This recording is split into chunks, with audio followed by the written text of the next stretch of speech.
Bon, alors Cédric, quelle série et niveau de compétiteur tu entraînes? Moi j'entraîne Charline Picon en RSX féminine au niveau olympique.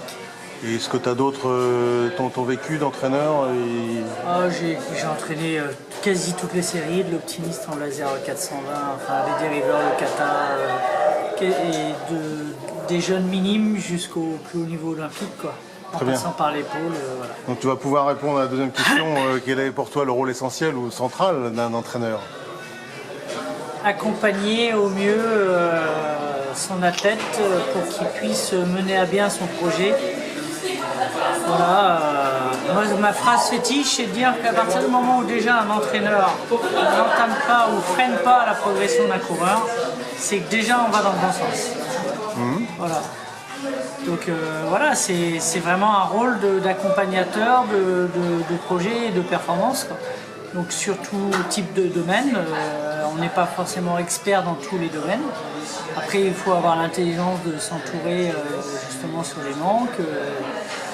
Voilà, c'est vraiment un rôle de manager, accompagnateur, ouais, qu'on voit dans l'entraîneur. Au-delà du pur technicien qui va aider à accompagner à régler la voile, la conduite, différentes choses. Oui, donc il y a quelques mots-clés là qui sont intéressants, merci. Comment tu organises ta saison au niveau de la planification, les éléments que tu prends en compte pour cette planification? Alors nous, la première des choses, la RSX c'est quand même une série plutôt très cardio, plus que certaines autres. Et donc de fait, on fait très attention à la fatigue, mais pas la fatigue physique. La fatigue physique c'est très simple à mesurer et ça, c'est vraiment la fatigue mentale. Et moi, il y a déjà quelques années, je m'étais intéressé au sujet et j'avais remarqué que chez les planchistes, au-delà d'un certain nombre d'épreuves par an, à l'épreuve suivante, de toute façon, mentalement, ils étaient cuits, même s'ils étaient parfaitement affûtés, quoi. Donc c'est vraiment la charge mentale. Et aujourd'hui, la charge mentale, elle est assez complexe à analyser en France. Il y a des tests comme le HRV ou autres qui permettent de donner des indicateurs. Et surtout, cette charge mentale, elle est complètement différente d'un athlète à l'autre. On a les besogneux qui ont vraiment besoin d'être toujours dessus, qui ont besoin de volume et ainsi de suite. Et on a des gens qui, au contraire, après un certain nombre d'épreuves ou un certain nombre d'entraînements, vont craquer, quoi. Voilà. Et comment t'expliques le pendant physique qui déborde sur le mental, c'est ça Moi, je pense que la voile étant un sport quand même très cognitif, et d'autant plus à partir du moment où on est dans une charge physique élevée, l'adéquation entre la charge physique élevée et la charge cognitive s'additionne. Et donc à un moment donné, on fatigue plus, rien que sur les éléments de concentration qui deviennent plus prégnants sur des sports énergétiques, quoi.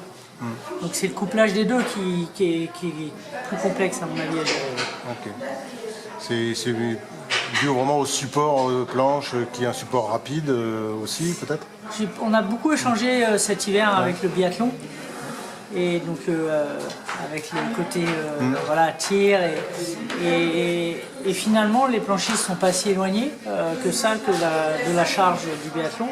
Et un exemple qui était quand même assez flagrant, c'est qu'en termes de préparation physique, ils ne chargent quasiment plus les séances de préparation physique. Ils sont quasiment que sur de l'endurance de force, tellement l'intensité mentale et physique est élevée au quotidien sur chaque épreuve. Et en fonction du nombre d'épreuves faites par an, et ça tient pas, quoi. Ok. Voilà. Ok, merci de ces exemples. Très loin de. Il faut faire du fractionné à outrance, il faut faire de la lactatémie. Enfin, à l'époque, on cramait les coureurs. Nous, on s'est quand même, j'ai pas dit, mais on s'est quand même permis sur la PO de faire un break de 2 mois et demi.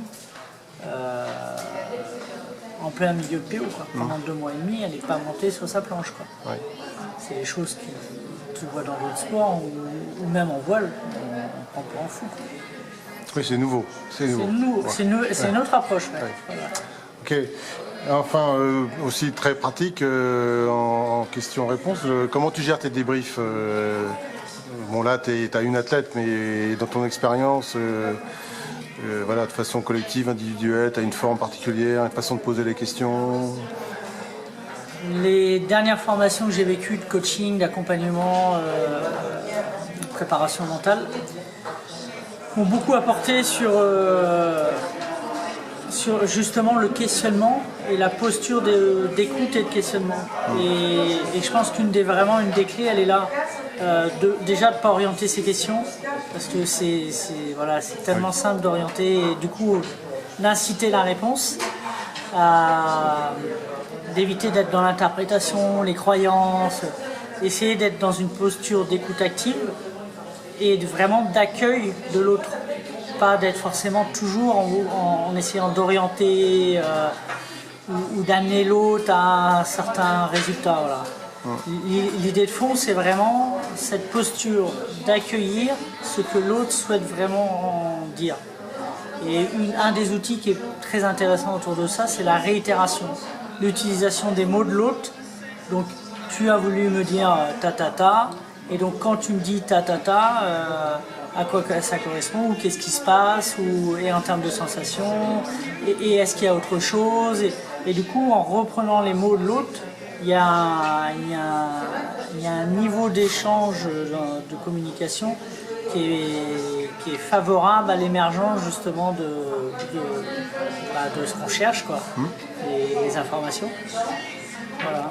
Super, merci beaucoup Cédric.